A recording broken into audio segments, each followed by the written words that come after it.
Está complicado. A partir del 2008, con una flexibilización grande que hubo, se cargó muchísimo en las jubilaciones, se jubiló mucha gente y desequilibró el sistema. El que ya está trabajando, cualquiera de ustedes, yo no le puedo decir ahora que le voy a cambiar la regla de juego.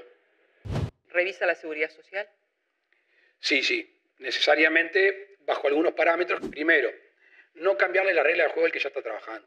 Y alguno me preguntará, ¿y los militares? Sí. Y bueno, a los militares también hay que extenderle la edad del retiro. El presidente de la República le mintió a la población cuando dijo que no iba a subir la edad de jubilarse de los trabajadores. Le mintió a la población.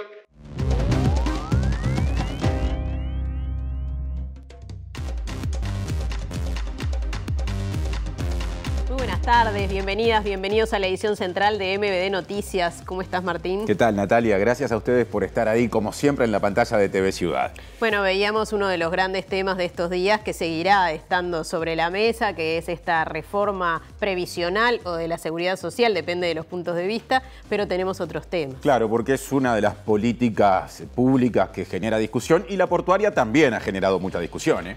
Sí, y sigue. La bancada del Senado del Frente Amplio amplió la denuncia penal contra jerarcas del gobierno por la extensión de la concesión de la terminal de contenedores del puerto de Montevideo. Entre otras cosas, desde la oposición se señala ocultamiento de informes técnicos contrarios al acuerdo con Catunasi y omisiones de la JUTEP. Además, se asegura que el subsecretario del Ministerio de Transporte y Obras Públicas, hablamos de Juan José Olaizola, y que el prosecretario de la Presidencia, Rodrigo Ferrés, fueron asesores de directores opositores en la ANP entre 2010 y 2019 y que no lo declararon ante Fiscalía cuando fueron convocados recientemente. En 2017 incluso Ferrés asesoró al entonces director opositor José Luis Curbelo, que es el actual presidente de la Administración Nacional de Puertos. Bueno, tendremos el desarrollo de esta noticia. Y aparte otras que van resumidas en los titulares de hoy. El Frente Amplio presentó hoy en Fiscalía una ampliación de la denuncia penal por la concesión de la terminal de contenedores con nuevos elementos contra el ministro Luis Alberto Heber, el prosecretario de la Presidencia Rodrigo Ferrés y el presidente de la Administración Nacional de Puertos, Juan Curbelo. PIT-CNT propondrá hacer un paro en noviembre contra la reforma jubilatoria. Inumet emitió una alerta por tormentas puntualmente fuertes para este miércoles. La fiscal Gabriela Fossati defendió al presidente de la República durante la última audiencia por el caso del ex jefe de la custodia presidencial. El Ministerio del Interior posee equipamiento para recuperar información de celulares. Sin embargo, la fiscal Fossati dice que hay que pagar servicios de aplicaciones para obtener la información del teléfono de Astesiano. La Intendencia de Montevideo adelanta y presenta obras viales en la avenida Don Pedro de Mendoza. El secretario de la Presidencia de la República justificó el ingreso del médico empresario dueño de la clínica en la que se operó el presidente Luis Lacalle Pou.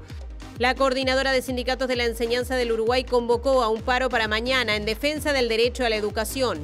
Profesionales de la ciencia publicaron un manifiesto expresando cuestionamientos ambientales al proyecto Neptuno, así como la necesidad de mejorar la calidad del agua del río Santa Lucía. Los 5 países más contaminantes acaparan casi 2/3 de las emisiones mundiales. La noche más violenta del año en la Cisjordania ocupada por Israel. 6 personas palestinas muertas.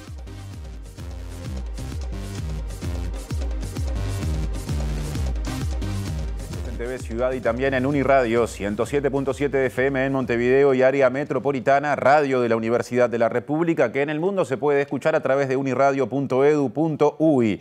Tiempo de repaso de móviles con adelantos, los presenta Natalia Nogués. Sí, tenemos a 2 de nuestros compañeros en distintos puntos de Montevideo. Tenemos a Macarena Vico y a Martín Duarte. Y empezamos por Martín. No, empezamos por Macarena. Bien, en el ámbito político, Macarena, algunas noticias. Y ya estamos viendo al líder del Partido Independiente. Exacto, Natalia, porque estamos en la sala Nelly Goitiño en 18 de julio acá, porque está por comenzar una actividad en el marco de los 20 años del Partido Independiente y es por eso que, bueno, ven detrás de mí varias personalidades del ámbito político, del espectro político de la coalición, pero también del partido del Frente Amplio. Está el expresidente José Mujica, el expresidente Lacalle Herrera, entre otros, y más adelante entonces vamos a tener un poco más de información sobre lo que está pasando aquí. En minutos va a hablar también el actual líder del Partido Independiente, además del ministro de Trabajo y Seguridad Social, Pablo Mieres. Bueno, Bueno, y ahora sí el contacto con nuestro compañero Martín Duarte. Otro tema, obras viales. Así es, Natalia, buenas tardes para ustedes. Estamos en el Club Social Domingo Bochas, en la intersección de las calles Domingo Arena y Don Pedro de Mendoza, donde en minutos se planteará justamente el programa Montevideo Avanza, concretamente con obras viales sobre la avenida Don Pedro de Mendoza. En este caso se prevé pavimentar desde Instrucciones hasta Teniente Rinaldi con ciclovías, y esto se lanzará con autoridades de la Intendencia en un minuto, así que estaremos por acá compartiendo la información en un ratito. Muchas gracias, Martín. Y el tema mencionado en la portada de hoy será parte del informe de Julieta Núñez Tomás. Y digo bien porque hoy se reintegra a MBD Noticias para el trabajo día a día. Julieta, ¿cómo andás? Bienvenida. Martín, muy contenta de volver a estar acá. Así como lo decías, vamos a estar hablando de esta denuncia ampliada que presentaron nuevamente hoy en la tarde los senadores, la bancada de senadores del Frente Amplio. Esta denuncia ampliada tiene dos partes fundamentales. La primera explica hechos nuevos que se integran a la investigación que realizaron los abogados que trabajan con la bancada de senadores del Frente Amplio, y por otro lado una justificación de los delitos que se solicitan y que se alegan en esta denuncia ampliada. Vamos a estar explicando cuáles son estos tres delitos principales y cuáles son los hechos que se suman a esta denuncia. Algunos de ellos los escuchábamos ya en portada, así que en unos minutos nada más con todo esto. Gracias, Julieta. El ingreso al país de un médico argentino, empresario, que tiene una clínica capilar en la que se atendió el presidente de la República, Luis Lacalle Pou, por excepción y en plena pandemia, ha generado discusión.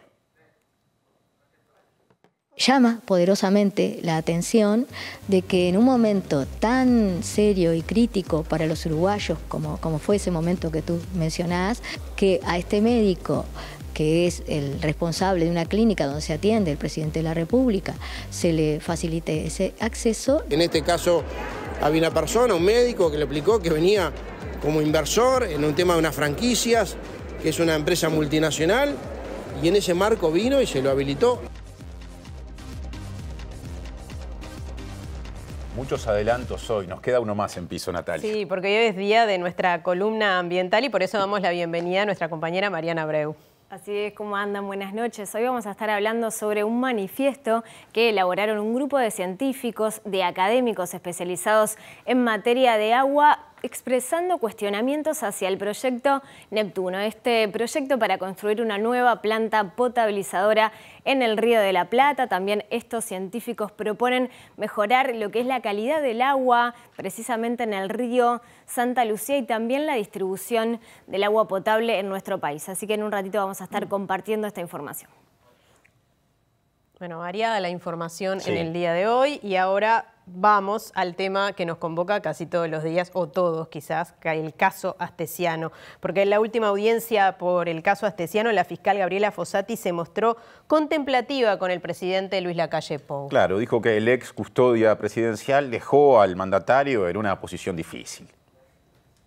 En cuanto a la manifestado por la defensa de Astesiano, sinceramente lamento mucho, y es muy lamentable para esta fiscalía, pero es una realidad a la que estamos expuestos todos, y fue el propio accionar de Astesiano el que lo ubicó en ese lugar.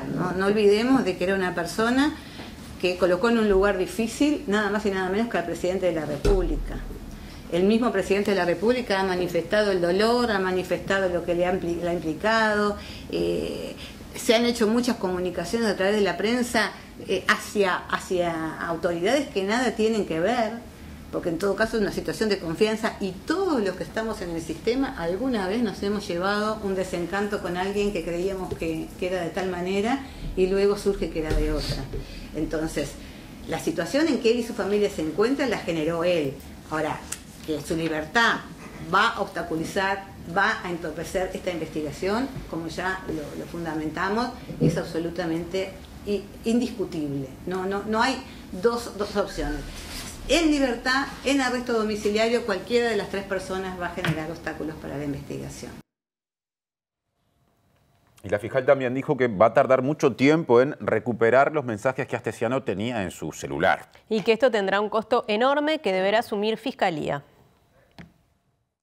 Los costos también son muy difíciles de observar. Entonces es toda una gestión que se tiene que hacer para poder pagar y nos aceptan en trabajos puntuales.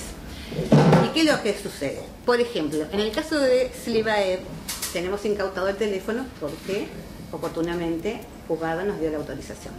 Pero casi todas las comunicaciones son en ruso, hay que traducirlas. Por lo tanto, hay que hacer filtros utilizando los traductores de Google para llegar eventualmente a la información que puede ser de interés, porque ahí sí tratar de dosificar las horas a ver si nos aceptan los recursos. Eso es muchísimo trabajo. Y es toda la información que tiene en ruso.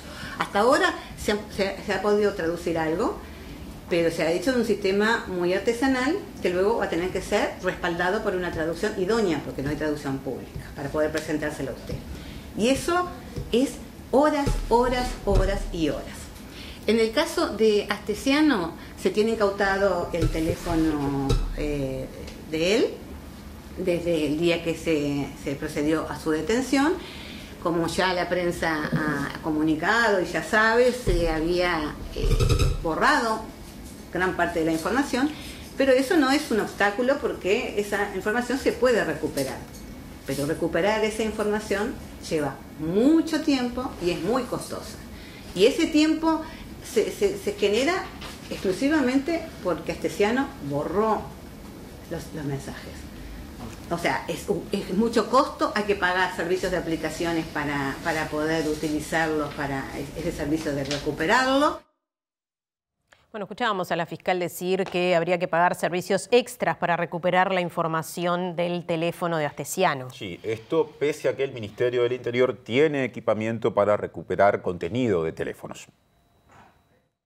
En 2018 fue renovada la licencia de software para acceder a DoCelebrity UFED 4. Es un programa que analiza dispositivos móviles y sirve para recuperar información de celulares. Con este programa se recuperó el 2% de los datos del celular de Alejandro Astesiano. Por otro lado, en Argentina se usó este software en el celular de la persona que intentó asesinar a Cristina Fernández y se llevan recuperados unos 50 gigabytes de material. La licencia que habilita el uso de este programa fue renovada en 2021. Ambas compras se pueden observar en la web de compras estatales. En 2018 es la compra directa 87-2018 y la renovación se encuentra como compra por excepción. El proveedor es el mismo, la empresa Softron Uruguay. En la web de compras públicas aparece el concurso de precios para un dispositivo universal para extracción de datos de dispositivos móviles de uso forense. Es el concurso de precios 4-2021. La adjudicación también fue para Softron Uruguay, le ganó a PCC SRL. La compra fue por $11.346 con impuestos. A esto debe sumarse que la planificación de inversiones del Ministerio del Interior para 2020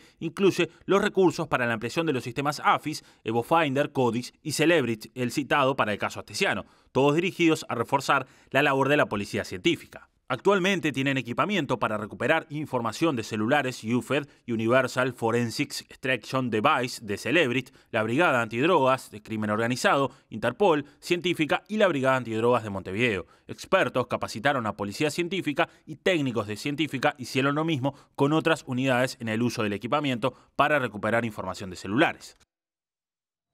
Otro asunto, aunque vinculado a la policía, porque alta jerarquía justamente de la Policía Nacional, entre las que aparecen el director nacional, hablamos de Diego Fernández, y también el subdirector nacional, que es Héctor Ferreira, fueron denunciadas por haber promovido el ingreso de familiares como agentes de subescalafón ejecutivo, y esto sin concurso. En una lista de 10 personas promovidas aparece una de las sobrinas de Fernández y una hija de Ferreira. Una resolución del director nacional de policía, firmada por el ministro Luis Alberto Heber del pasado 1 de agosto del 2021, habilitó el ingreso al cargo de agente subescalafón ejecutivo, programa Ministerio del Interior Secretaría, a 10 alumnos de un llamado donde se presentaron cerca de 300 aspirantes. Información a la que pudo acceder MBD Noticias señala que 3 de esas vacantes fueron ocupadas por familiares directos de jerarcas policiales, sin siquiera haber accedido a pruebas de admisión o escuela policial. Entre los involucrados que accedieron a esos cargos aparece una sobrina del actual director nacional de policía, Diego Fernández, una hija del subdirector de policía, Héctor Ferreira, y la hija del director de investigaciones de Policía Nacional, Nelson Albernaz. En el caso del subdirector de policía, Héctor Ferreira, es uno de los indagados por el caso Astesiano y fue citado a declarar por la causa. Antes de ser detenido, Astesiano borró la información de su celular. La policía científica solo pudo recuperar menos de 2% de la información que tenía. En esa porción de información que se recuperó, se encontró pedidos de favores por parte de Astesiano a las jerarquías policiales involucradas. Es preocupante a nivel nacional lo que está ocurriendo y bueno, y lo único que queremos como sindicato y como policías es que se esclarezcan, ¿verdad? Todo lo que se tenga que esclarecer y que se llegue a una investigación seria y que sea algo formal, que tenga un carácter de una seriedad y una transparencia, ¿verdad? Que como corresponde, ¿no? Otro asunto, lo veíamos en la preportada, el presidente del PIT-CNT, Marcelo Abdala, dijo que el presidente de la República, Luis Lacalle Pou, le mintió a la población cuando aseguró en campaña electoral que no subiría la edad jubilatoria. Dijo además que el gobierno no tiene un proyecto sobre seguridad social, sino un proyecto de reforma de las jubilaciones. En primer lugar, decir que estamos sumamente compungidos porque el presidente de la República le mintió a la población cuando dijo que no iba a subir la edad de jubilarse de los trabajadores. Y no está bueno, lo repetimos, que antes de una campaña electoral se haga una afirmación de este tono y que luego se haga todo lo contrario. Nosotros reclamamos, como parte de la pureza, digamos, de la democracia, que lo que se dice antes sea lo que se aplica después. En segundo lugar, comentar que esta reforma para nosotros no es de la seguridad social, es solamente una reforma jubilatoria, porque es lo único que toca.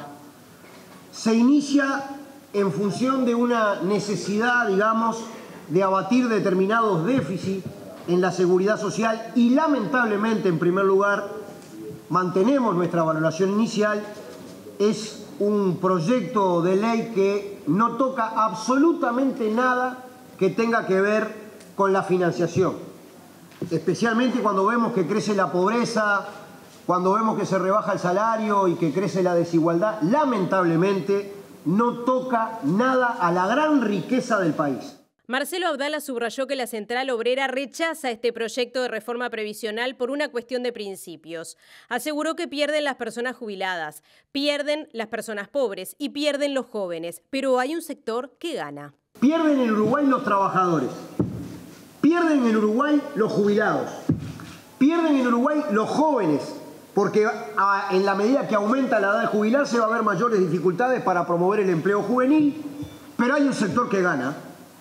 No es que pierde todo el mundo, lamentablemente gana el capital financiero y las AFAP, porque en la reforma anterior, para un conjunto de trabajadores, la afiliación a una AFAP era voluntaria, y en esta reforma se hace prácticamente obligatoria la afiliación a las AFAP, donde se introduce de lleno la cuestión del lucro, de un ahorro forzoso de los trabajadores.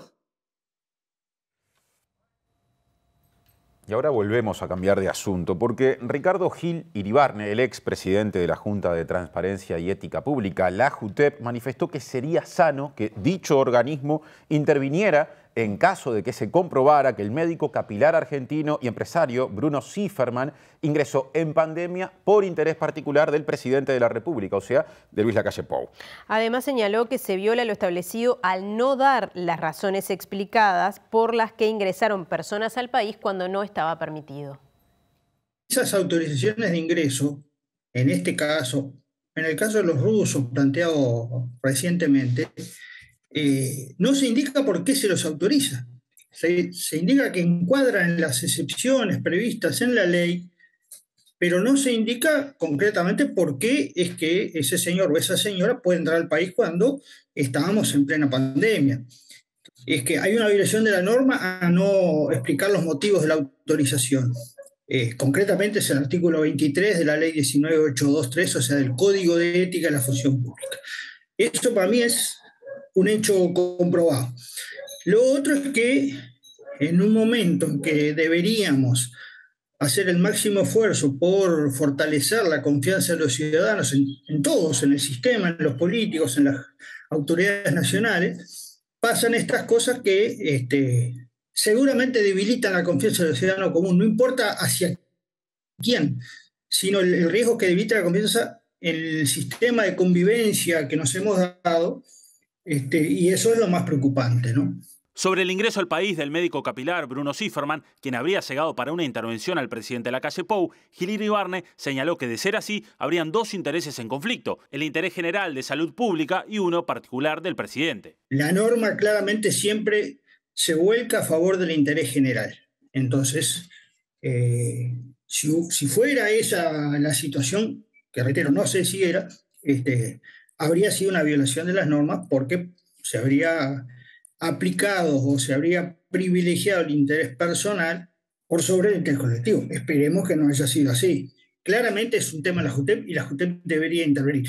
Creo que además sería sano que de alguna manera interviniera justamente para despejar las dudas, tanto en lo que se refiere a decisiones y resoluciones que se toman sin fundamentar, sin explicar los motivos, que eso para mí claramente viola el artículo 23, como la existencia de eventuales conflictos entre el interés privado y el interés general, que esa ley, en algunos casos, justamente define a la corrupción de esa manera. Entonces, creo que sería muy sano que la Junta tomara esto, más allá de que tengo que decir que en los últimos tiempos no se ve una acción muy proactiva de la Junta, ni una preocupación especial por la transparencia, presa su nombre.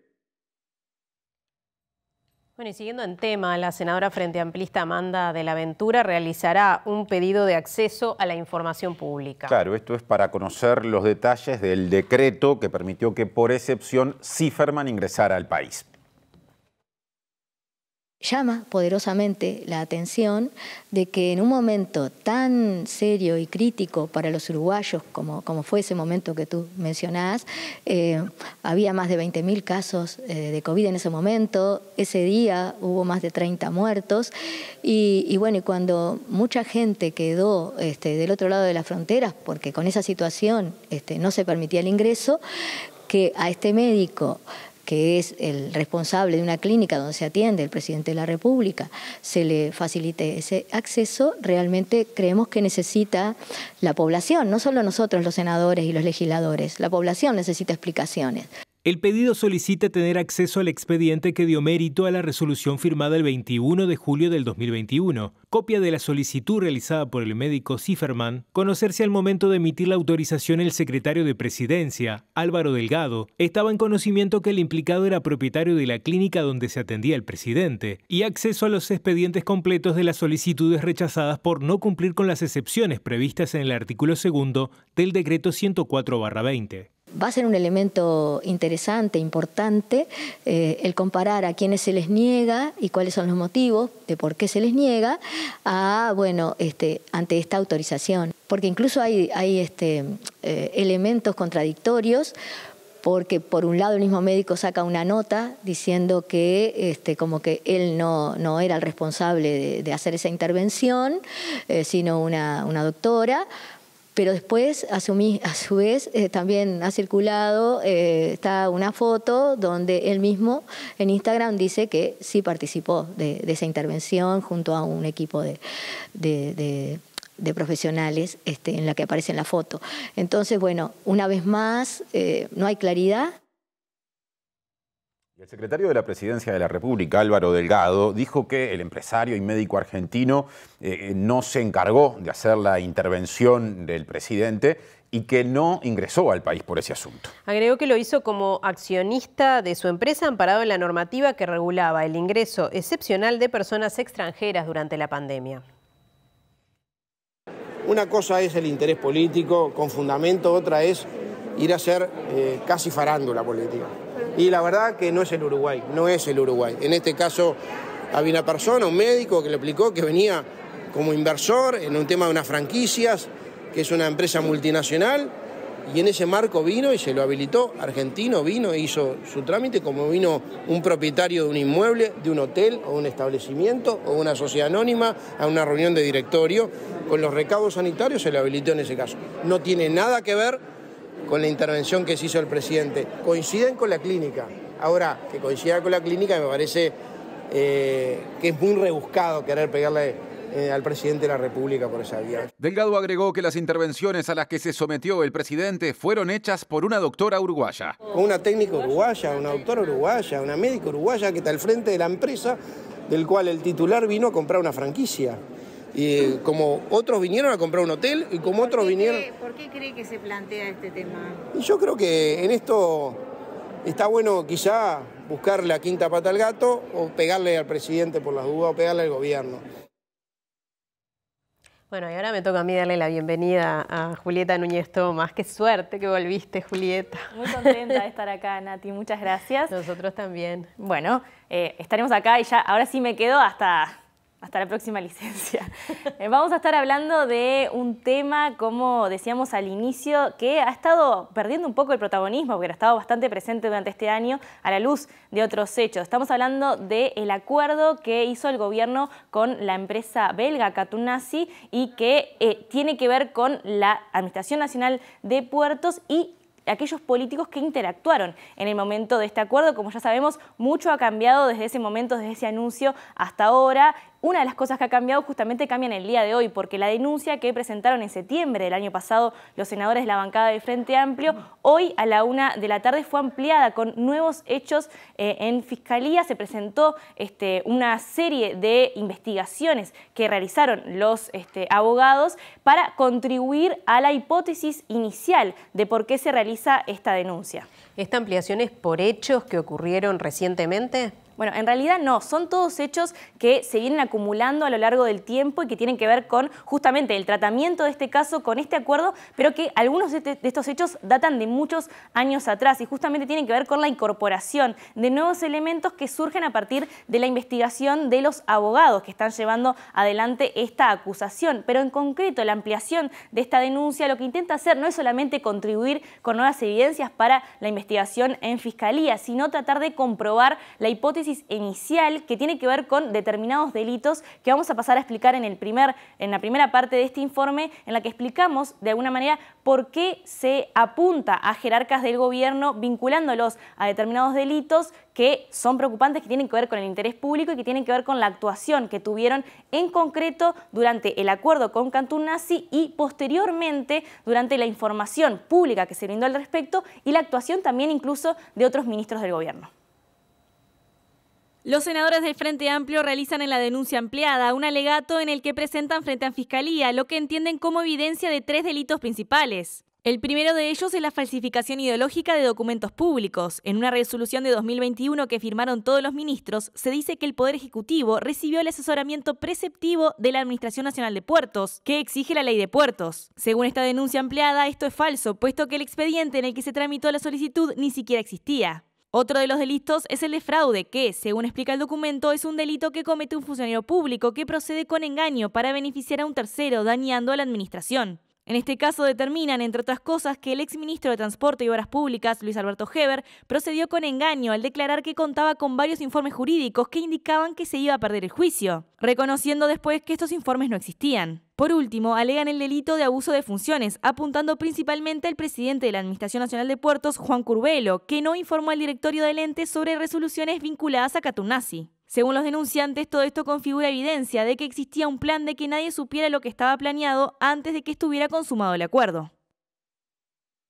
¿Cuáles son, Julieta, los nuevos delitos denunciados? Bueno, tiene que ver mucho con el ocultamiento y tiene que ver también con algunas irregularidades. Y para eso vamos a pasar a explicarles cuáles fueron estos nuevos hechos que presentó hoy a la tarde, como decíamos, frente a la investigación de este caso, bueno, los abogados y la bancada de senadores de Frente Amplio. El primero tiene que ver con un ocultamiento del dictamen de asesoría jurídica de la Administración Nacional de Puertos de septiembre de 2019. Si ustedes recuerdan, cuando se presentó públicamente este acuerdo, cuando el ministro en aquel momento de Transporte y Obras Públicas, Luis Alberto Heber, hoy en día ministro del Interior, presentó este acuerdo, lo mencionaban como un éxito del gobierno, no solamente por el acuerdo en sí, sino porque evitaba un juicio que esta empresa podía llegar a hacer contra el Estado uruguayo. Lo cierto es que esto se había estado investigando en la Administración Nacional de Puertos y de hecho se hizo un informe especial del gerente del área jurídica notarial de la Administración Nacional de Puertos, actual gerente Edgardo Amosa, que señalaba que no había elementos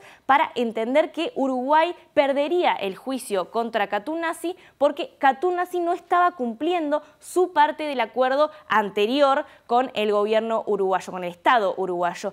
Este dictamen de la asesoría jurídica fue solicitado por la bancada de senadores de Frente Amplio en un pedido de acceso a la información y fue oculto deliberadamente, señalan desde la investigación y desde quienes realizan esta denuncia, para intentar ocultar gran parte de este nudo vinculado a la información de si se podía o no perder este juicio, que finalmente en realidad condicionaba si se podía o no llegar a este acuerdo que se llegó desde el gobierno. Vamos a pasar a otro de los hechos que se presentan. En esta denuncia ampliada se puede ver el documento de la asesoría jurídica. Ellos presentaron el documento de la asesoría jurídica.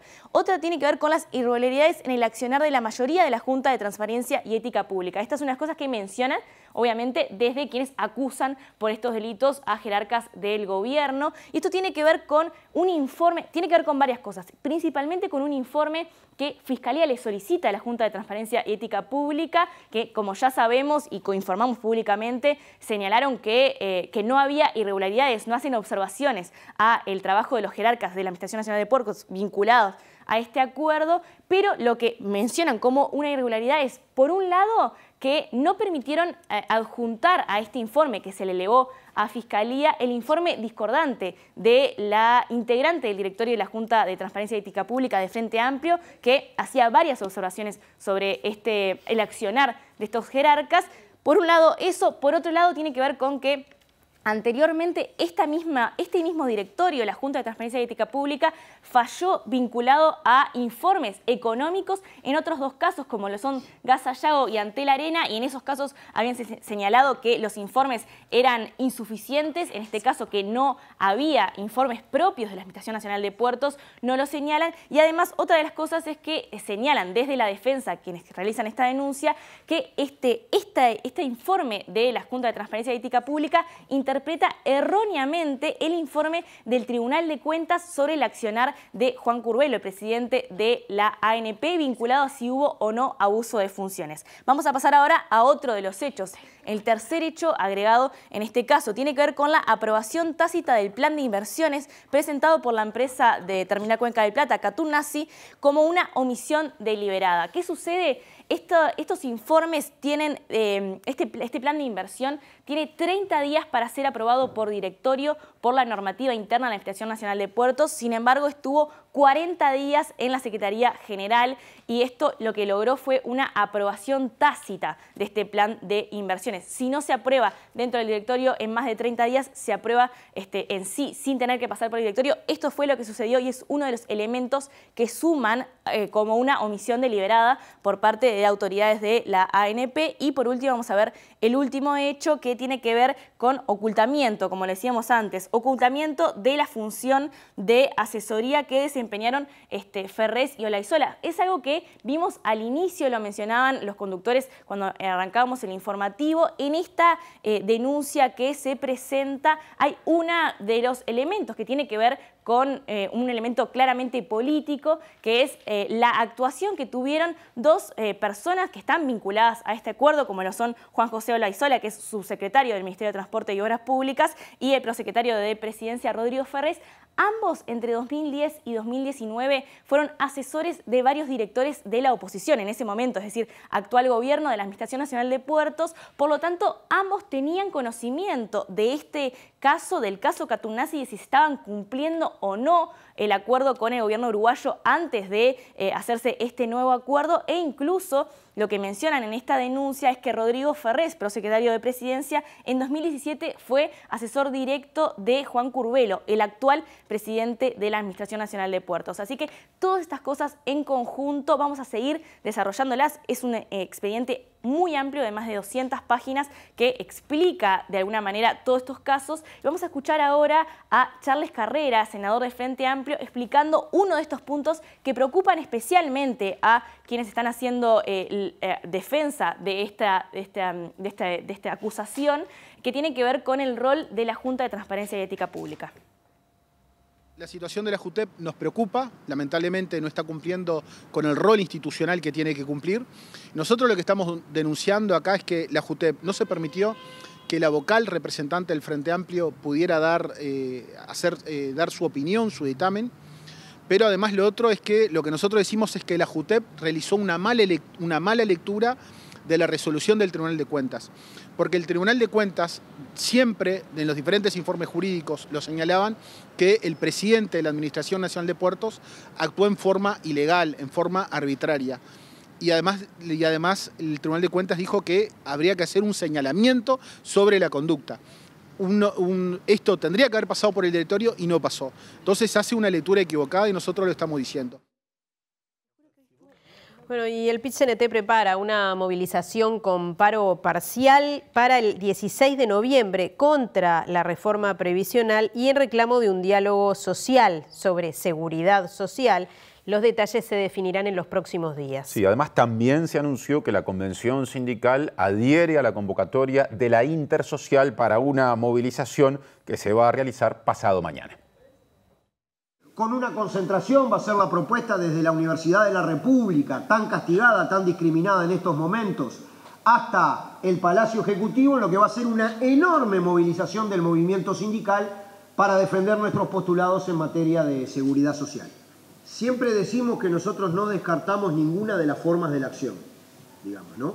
Pero lo que tenemos planteado en el día de hoy es solicitarle al Parlamento que organice un diálogo social con todos los actores políticos y sociales involucrados y obviamente una gran movilización masiva como la que vamos a plantear en la mesa representativa.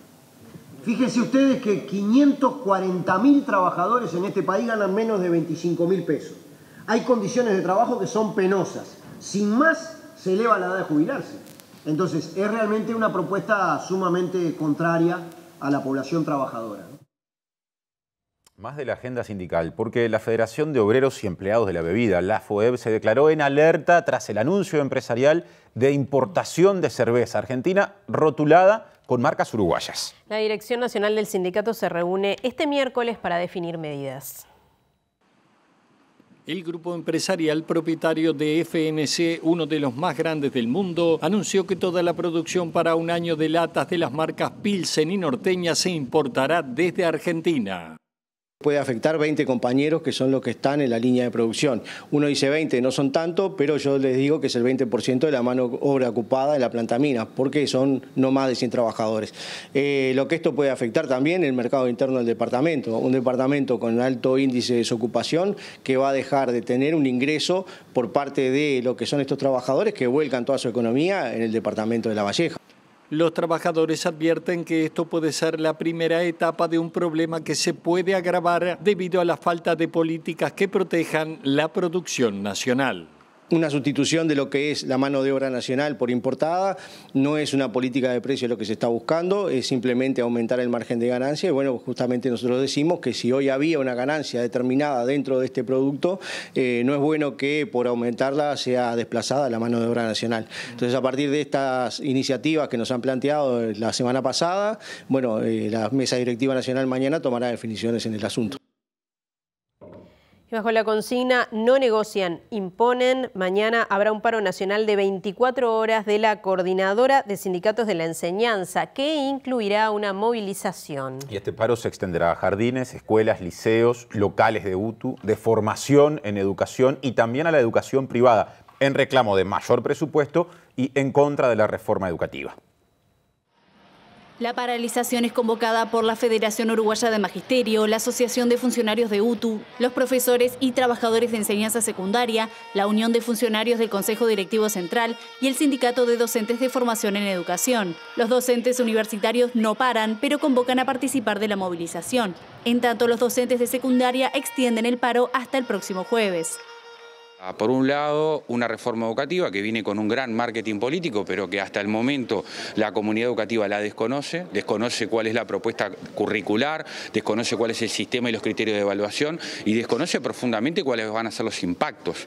Por ejemplo, hace unos días atrás salió Adriana Aristimuño, es una de las principales responsables técnicas de la ANEP, a decir que en el sector privado iba a haber despidos y a decir que algunos colegios iban a tener prórroga para implementar la reforma. Al otro día sale el presidente de la ANEP a desmentir a Adriana Aristimuño. O sea, hay una serie de de contradicciones que lo que hacen es aumentar el desconcierto y dar clara señal de que hay una enorme imprevisibilidad en el gobierno con respecto a esta reforma.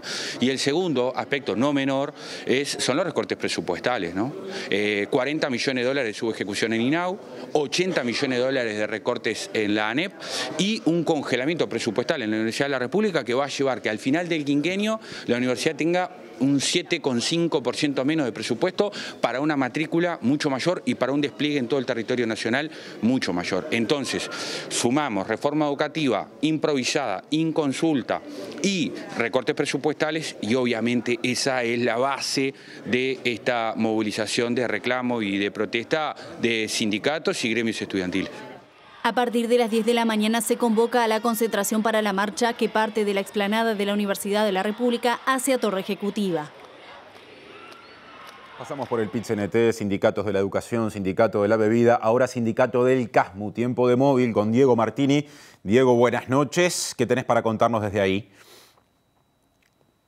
Buenas noches, compañeros, ¿cómo les va? Así es, nos encontramos en la sede de AFCASMU, aquí sobre la calle Garibaldi. Recordemos que el sindicato de los trabajadores del CASMU se encuentra en paro desde la jornada de hoy y hoy en la asamblea que se desarrolló en Sutel resolvieron por amplia mayoría extender este paro hasta las 0 horas del jueves. Y esto es en reclamo del envío a 86 trabajadores y trabajadoras al seguro de paro, muchos de ellos que estaban volviendo de licencia o por maternidad o licencia por enfermedad fueron enviados al seguro de paro y no tienen además, según anunció la presidenta del sindicato, el complemento en el salarial que se pagaría por el envío al seguro de paro. Tampoco hay garantías claras de que esos trabajadores vuelvan al trabajo o sean despedidos. Recordemos que a lo largo de este año fueron despedidos, mejor dicho, 56 trabajadores, así que se extienden las medidas por este tema.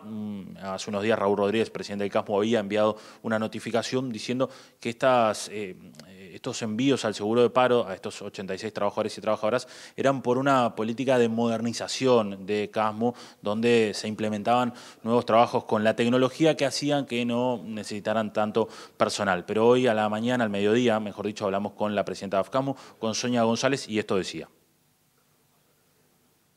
CASMU viene eliminando puestos de trabajo de funcionarios no técnicos. El día viernes le comunicó a 86 trabajadores que a partir del lunes pasaban al seguro de desempleo, sin complemento salarial y sin garantía de retorno. En el correr del año y medio que llevamos de conflicto, tenemos ya 56 despidos. Estos 86 compañeros pueden ser 86 despidos más.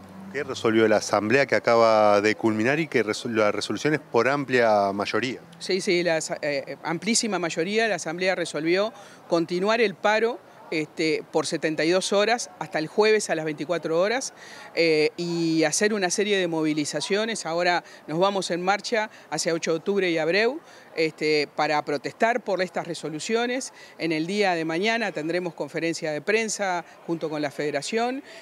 Tendremos movilización en 8 de octubre y Abreu con Carpa, Olla Popular. El día jueves tenemos una instancia fundamental en la Dinatra a la hora 11, en donde nos concentraremos ahí con los trabajadores, esperando que esta situación sea revertida. ¿Es posible revertir la situación? ¿Cómo están viendo ustedes el panorama en esta negociación que están llevando con el CASMU y también esta tripartita que se inicia con el Ministerio de Trabajo? Las instancias de negociación que se estaban dando con el CASMU se interrumpieron unos días antes de las elecciones. Por lo tanto, el CASMU parece que estaba negociando solo para poder transitar el acto electoral que ellos tenían. Eso lo que demuestra es que no son serios, que son bastante irresponsables. Bien, como decía la presidenta de AFCASMU, mañana sobre el mediodía, 12:30, va a haber una conferencia de prensa de, el Sindicato de la Salud Privada, donde se van a estar analizando algunos puntos y mencionando algunos puntos. Uno tiene que ver con este envío a 86 trabajadores y trabajadoras al seguro de paro, otro tiene que ver con incumplimientos en el preacuerdo salarial que se había firmado el 11 de octubre y uno en defensa de la salud y del sistema integrado de salud. Así que eso va a ser mañana a las 12:30. Se analiza también un paro por parte de la salud privada de la FUS que podría ser entre 24 y 48 horas.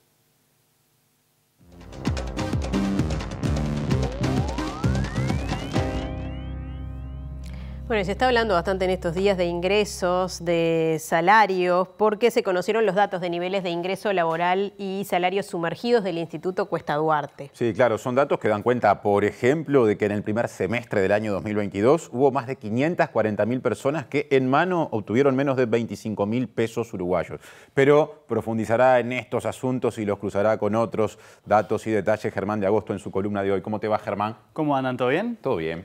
Sí, así es. Vamos a profundizar sobre el informe que presentó el Cuesta Duarte y vamos a comenzar justamente analizando los datos, pero del INE que conocimos hoy en relación a la evolución de los ingresos de los hogares para el tercer trimestre del año.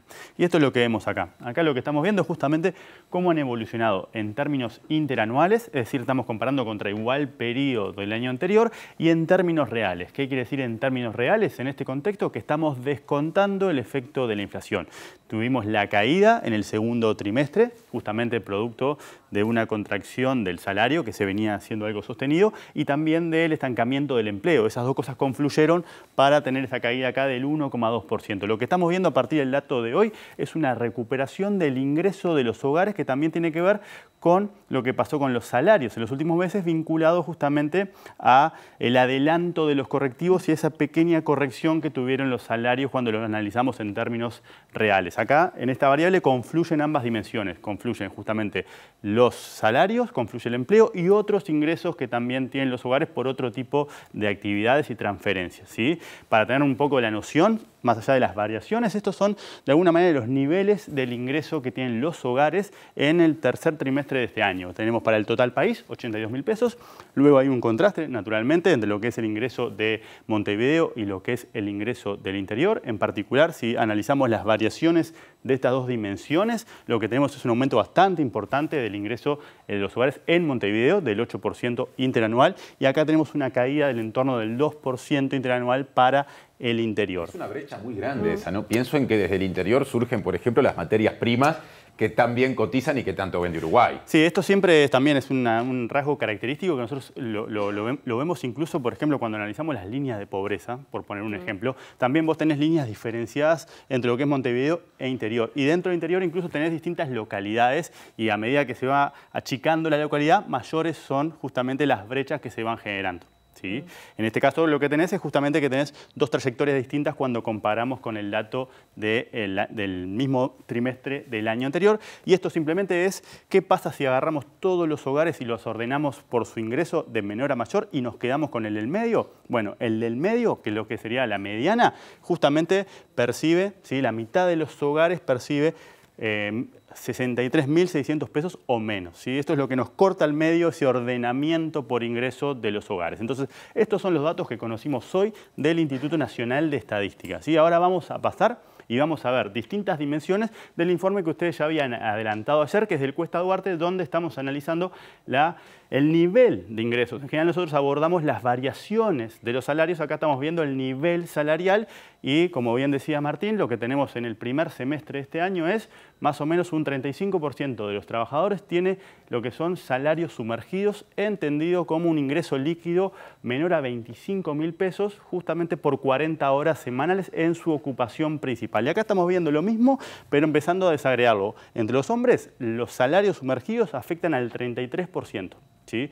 Si nos vamos para la otra punta, el 22% de los ocupados hombres percibe ingresos líquidos superiores a 50.000. ¿Sí? Acá tenemos como las dos colas de la distribución de los ingresos para los hombres y lo mismo para las mujeres. ¿Sí? En este caso tenemos un 37% de salarios sumergidos para el caso de las mujeres y una de cada cuatro que gana más de 50.000 pesos. Y si nos metemos dentro del universo de salarios sumergidos, tenemos dos cortes. Tenemos un corte que va hasta los 15.000 pesos. ¿Sí? En el caso de los hombres hay un 9%, más o menos por acá, ¿sí? Que justamente percibe menos de 15.000 pesos líquidos y para las mujeres esa cifra asciende al 12%. ¿Sí? Ahora vamos a analizar en la próxima placa lo que tiene que ver con los jóvenes. Y acá sumamos también datos del INE para tener una idea más acabada de lo que es justamente la problemática del desempleo juvenil en nuestro país, que no se manifiesta solo por niveles salariales. Fíjense que casi el 60% de los jóvenes padece de lo que son los salarios sumergidos, pero si lo partimos, hay un 13% que percibe justamente menos de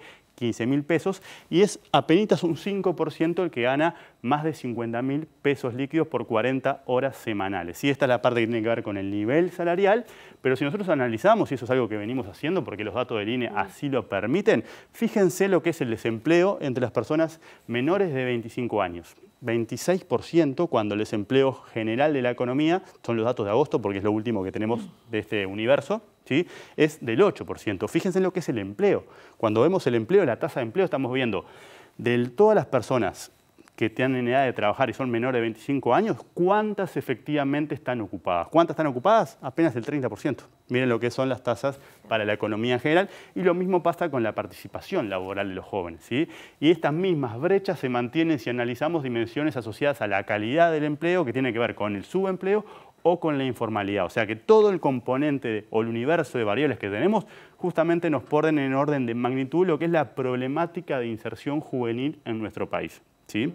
Vamos una placa más y nos vamos a encontrar ahora con dos desagregaciones más. La primera tiene que ver con la categoría ocupacional, si es salarios privados o si es salarios públicos. Fíjense en los públicos, la incidencia de la problemática de los salarios sumergidos es muy escasa. Y de hecho no encontramos casi ninguno que tenga por debajo de 15.000 pesos líquidos. Distinto es el caso del sector privado, donde las realidades son bastante más heterogéneas y de vuelta, tenemos más de 1 de cada 3 que tiene salarios sumergidos. Lo mismo pasa si ahora tomamos como criterio el vínculo que tienen las personas en relación al sistema de seguridad social. Y acá tenemos lo que es los empleos formales. Dentro del empleo formal es esperable tener un guarismo, 1 de cada 4 tiene salarios sumergidos y naturalmente dentro de lo que es el universo de informalidad esa cifra ya asciende a 2/3, ¿sí?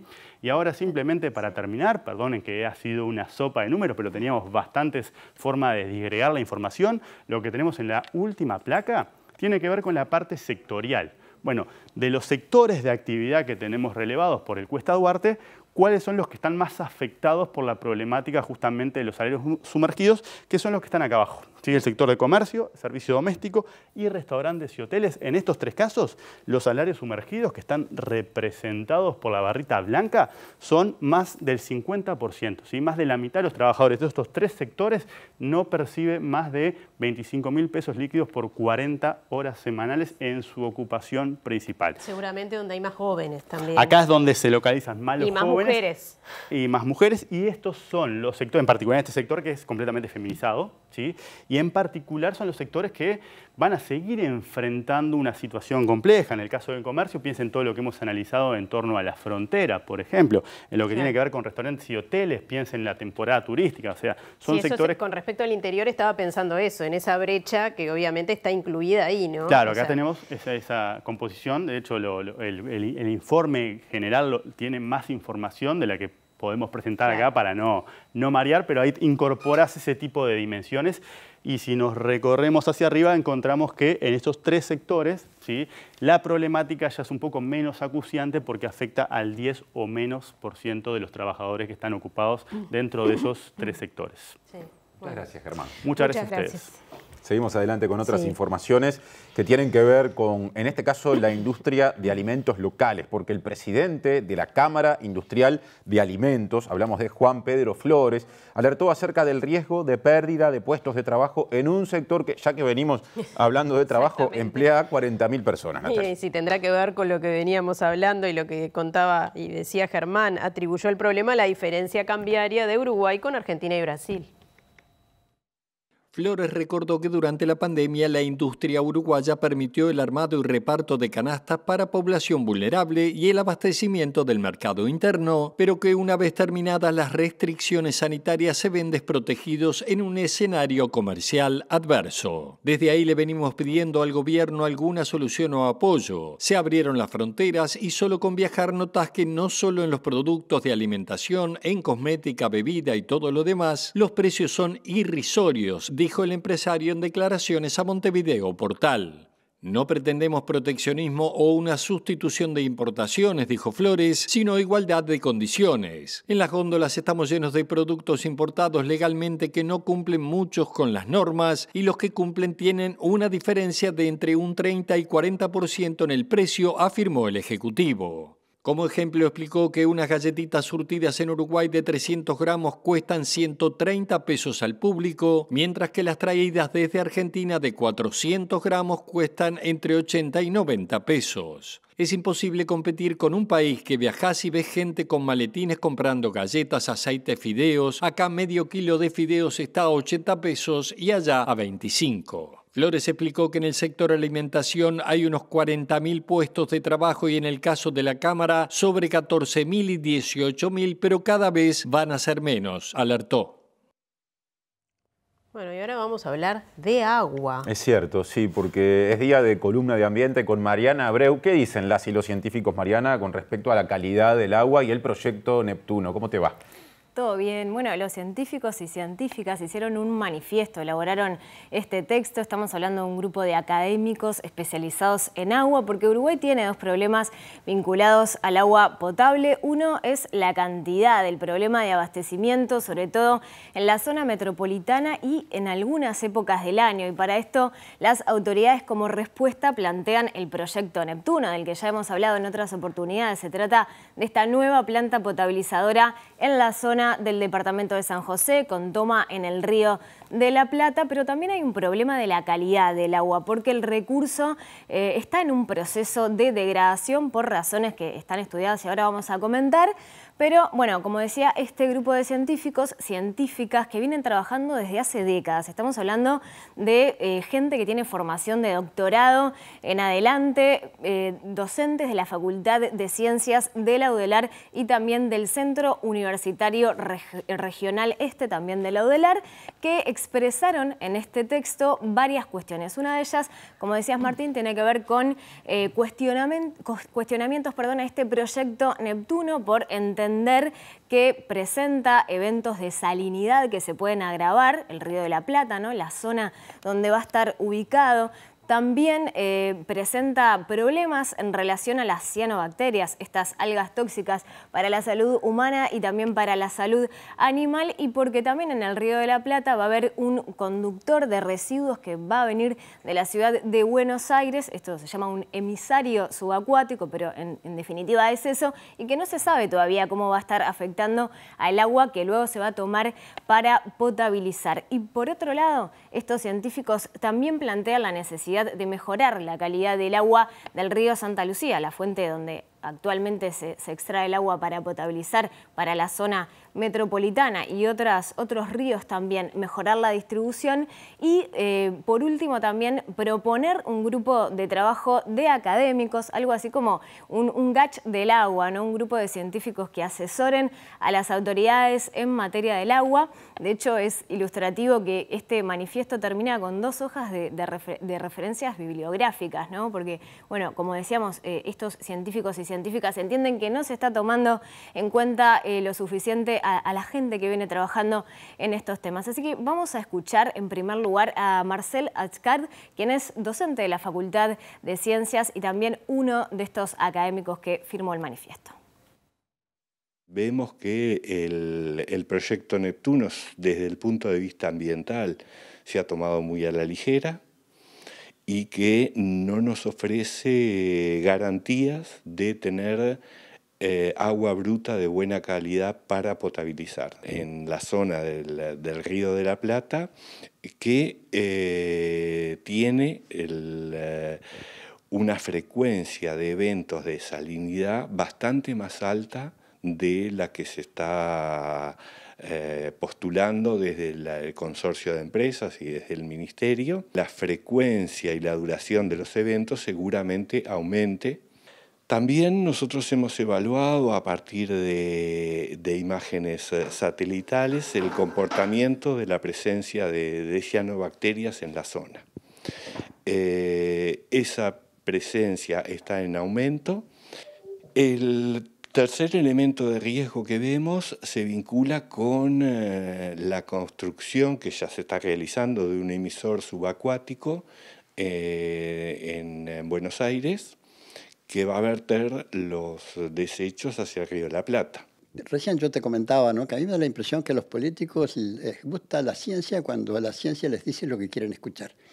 Y en este caso va a ser muy difícil que la ciencia diga lo que quieren escuchar porque, bueno, realmente tiene demasiados problemas. Este proyecto no hay manera de apoyarlo, digamos, ¿no? ¿Qué es lo que ocurre? Que van a estar arriba las cianobacterias y abajo la sal, con lo cual vamos a tener el combo completo. Es terrible. Mariana, ellos hablan y se incluye en este manifiesto de la degradación del agua. ¿Qué es esto? Sí. Bueno, es la pérdida de calidad del agua, ¿no? Es un proceso que se viene generando y por distintas, ellos decían, causas que están documentadas. Algunas de ellas tienen que ver con las actividades productivas e industriales. Por ejemplo, los agroquímicos, entre ellos los fertilizantes que se usan en el suelo y terminan en los cursos de agua. También con los efluentes de los tambos y con un problema de déficit de saneamiento en las localidades y en las ciudades que están alrededor de estos ríos. De hecho, esto ya lo hemos dicho en otras oportunidades, la OCE invierte cada vez más dinero en potabilizar el agua. Vamos a escuchar ahora a Daniel Panario, recién lo veíamos allí en este otro tape, quien es el director del Instituto de Ecología y Ciencias Ambientales de la Facultad de Ciencias. Hay una cantidad de cosas que se pueden hacer que prácticamente no tienen costo, ¿no? Por ejemplo, diferente manejo de la fertilización de los cultivos. Es decir, actualmente los cultivos se están fertilizando con fósforo, tirando el fósforo arriba del suelo. Bueno, ¿eso qué quiere decir? Que cuando llueve, ¿no? Es fósforo soluble, además. Cuando llueve y el agua escurre por arriba del suelo, aunque no haya erosión ni nada, se lleva el fósforo disuelto al agua. Entonces no hay por qué seguir con esa técnica. Después hubo una serie de medidas que en su momento fueron propuestas, ¿no?, para el río Santa Lucía. En realidad no se fiscalizan ni se cumplen, casi ninguna, ¿no? Es decir, yo recorro Santa Lucía, inclusive con mis alumnos seguido, ¿no?, y veo los cultivos cayendo al agua, ¿no?, porque el Santa Lucía, digamos, es erosivo en sus márgenes, ¿no? Entonces, digamos, plantan hasta el borde o tan cerca del borde que en el retroceso de márgenes los cultivos caen al agua con fertilizante y todo, ¿no? Hay cosas que se pueden hacer a costos mínimos y cosas que las tiene que hacer la OCE sí o sí, como el saneamiento de las ciudades que bordean los ríos. Tenemos el problema de que las troncales tienen pérdidas fabulosas, ¿no? Las cañerías de hierro, digamos, principales tienen pérdidas fabulosas. Es decir, los propios técnicos de la OCE saben que tienen que empezar por ahí, ¿no?, por cambiar esos tubos, que de todas maneras hay que cambiarlos porque va a llegar un momento que no van a servir para nada. Tuberías rotas, un tema que introduce Panario al final. Sí, se pierde la mitad del agua que se potabiliza por las cañerías de OCE, ¿no? Esto es una cifra que, para quien no está en estos temas, puede resultar impactante. Si bien hay un porcentaje de agua que habitualmente se pierde en los sistemas de distribución de todos los países, estamos hablando realmente de una cantidad importantísima. Hay una iniciativa de OCE, una iniciativa privada, quise decir, que está estudiando OCE, que requiere realmente una gran inversión y va a solucionar de concretarse un 25% de toda el agua que se distribuye, ¿no? Estamos hablando de la mitad, que no se perdería si se aplicara esta solución que están, bueno, estudiando las autoridades. Por último, decir que este grupo de 12 científicos y científicas invitan a la reflexión colectiva, invitan a las organizaciones sociales, a la sociedad a que se involucre en el tema del agua, este recurso tan importante, y plantean también algo que ya mencionamos cuando hablamos del proyecto Neptuno, que es usar racionalmente este recurso por parte de la industria y también por parte de la población.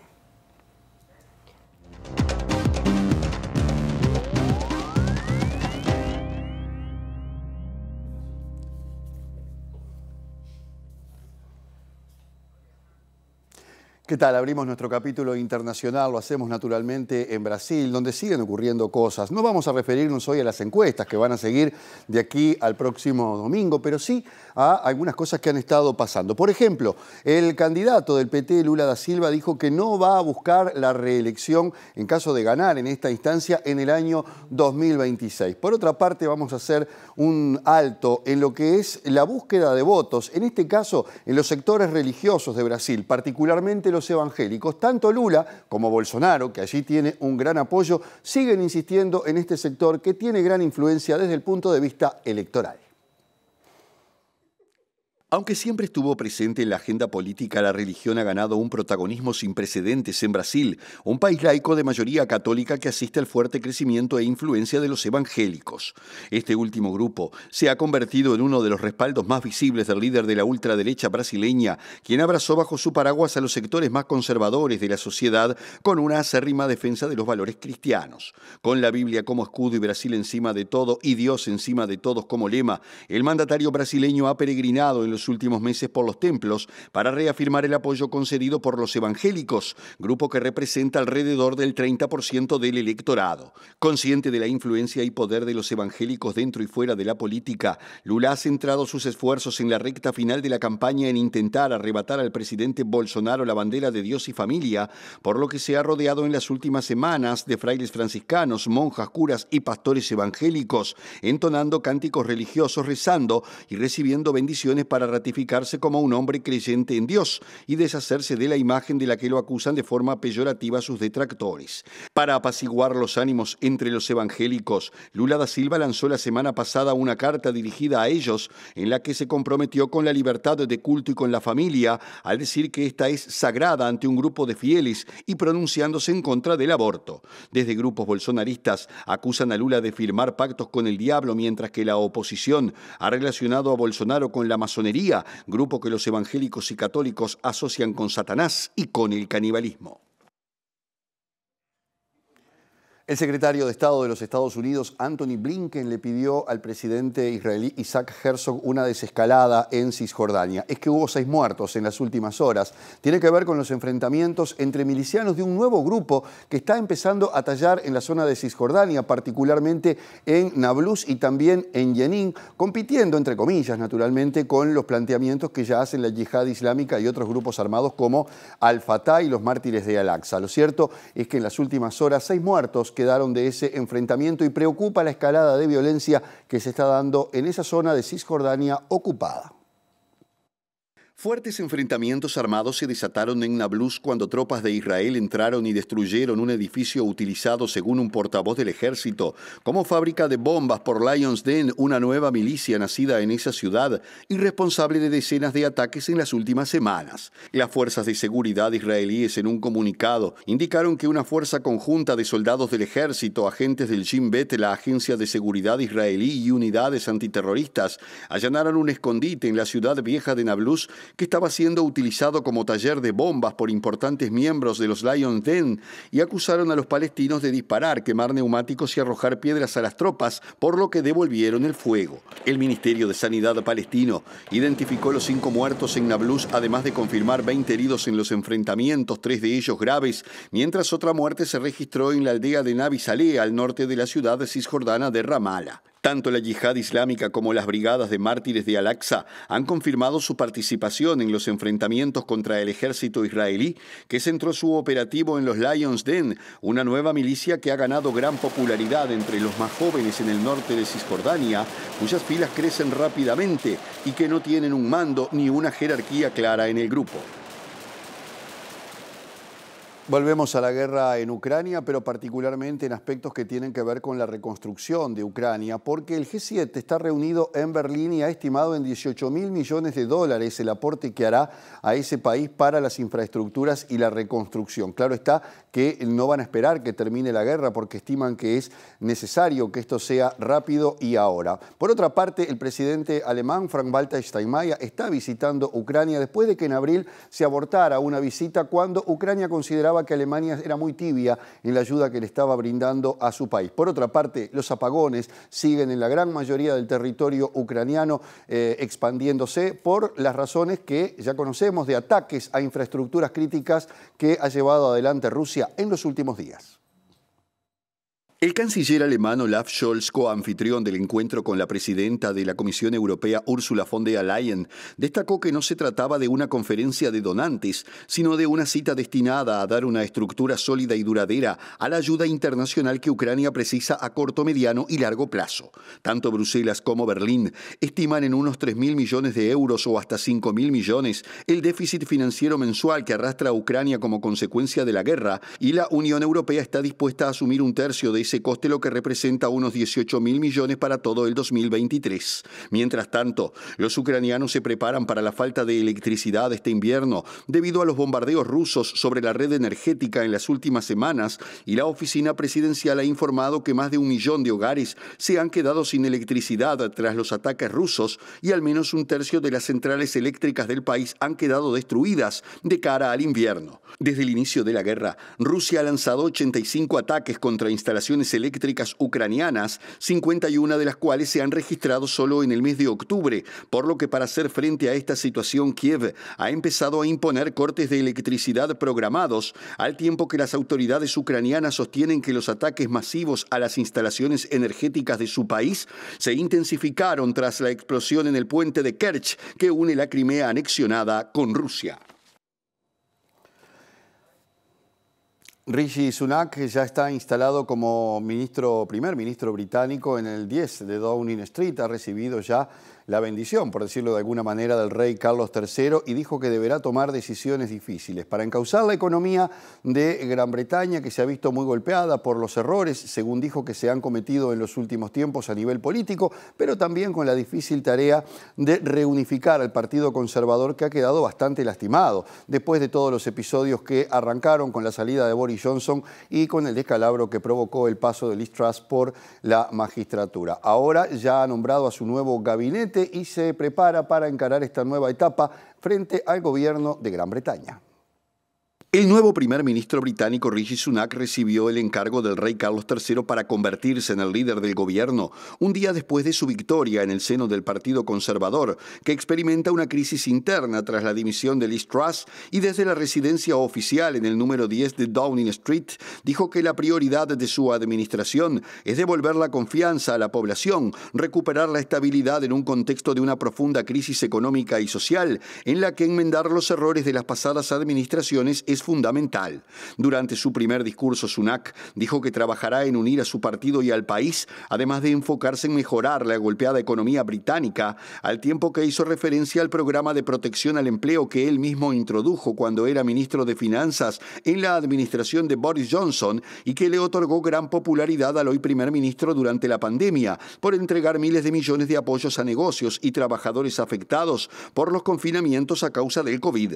Ahora Sunak tendrá que supervisar las subidas de impuestos y los recortes del gasto público, mientras suma sus esfuerzos por controlar la inflación y la deuda pública, aunque reconoció que tendrá que tomar decisiones difíciles y dijo que de su gobierno se puede esperar integridad, profesionalismo y responsabilidad en todos los niveles. Sunak inició este mismo martes la formación de su gabinete de ministros, mientras que la primera gran prueba la asumirá el lunes 31 de octubre, momento en el que el gobierno presentará su plan fiscal a mediano plazo para equilibrar las maltrechas finanzas públicas.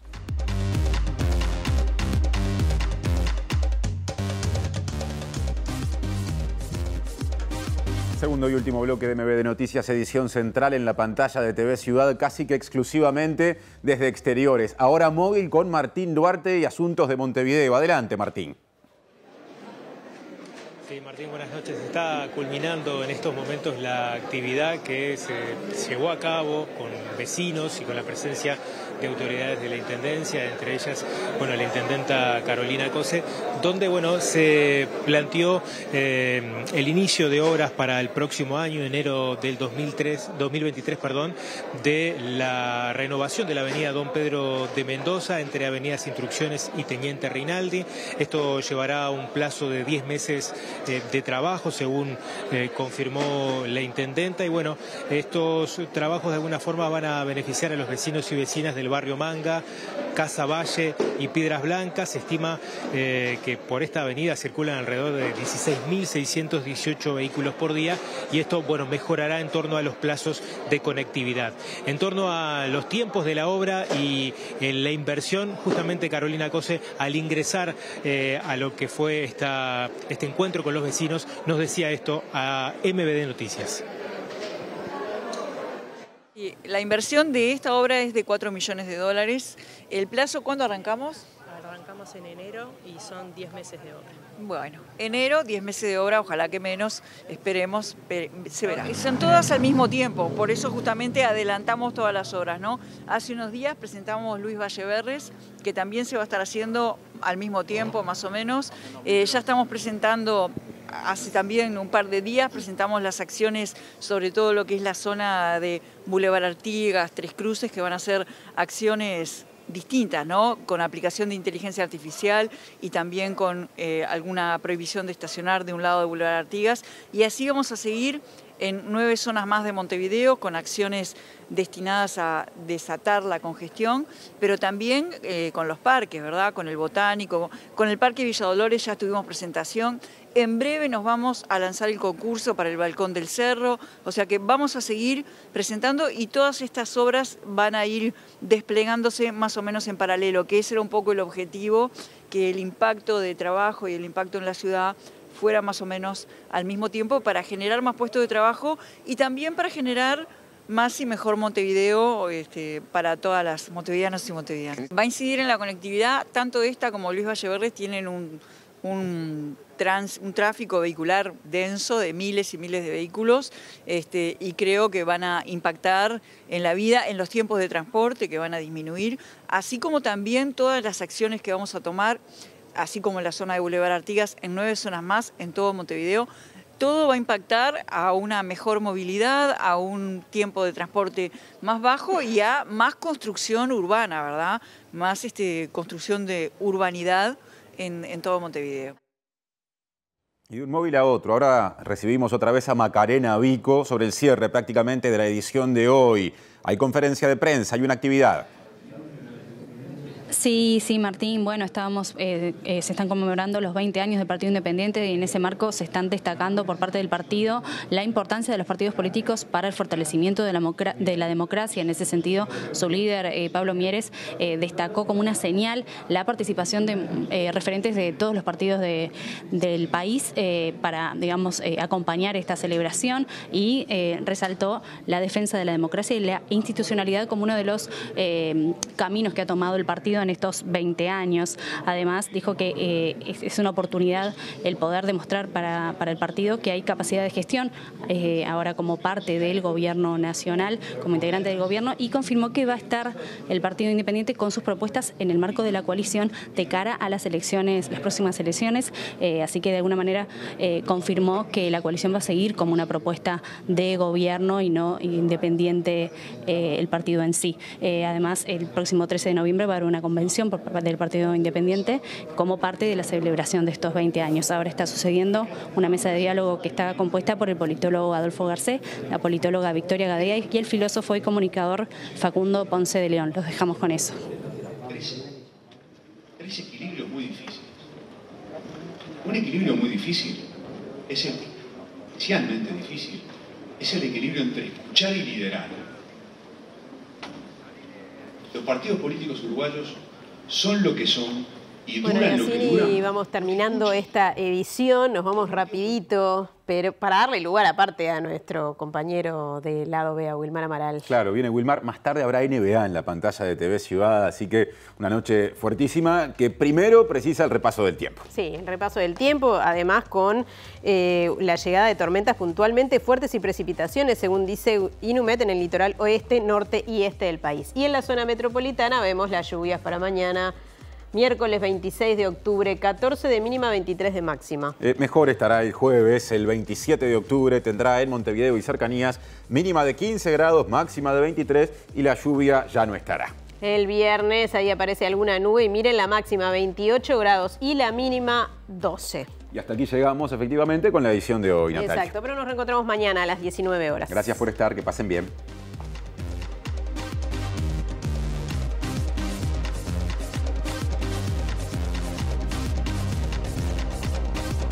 El Frente Amplio presentó hoy en Fiscalía una ampliación de la denuncia penal por la concesión de la terminal de contenedores con nuevos elementos contra el ministro Luis Alberto Heber, el prosecretario de la Presidencia Rodrigo Ferrés y el presidente de la Administración Nacional de Puertos, Juan Curbelo.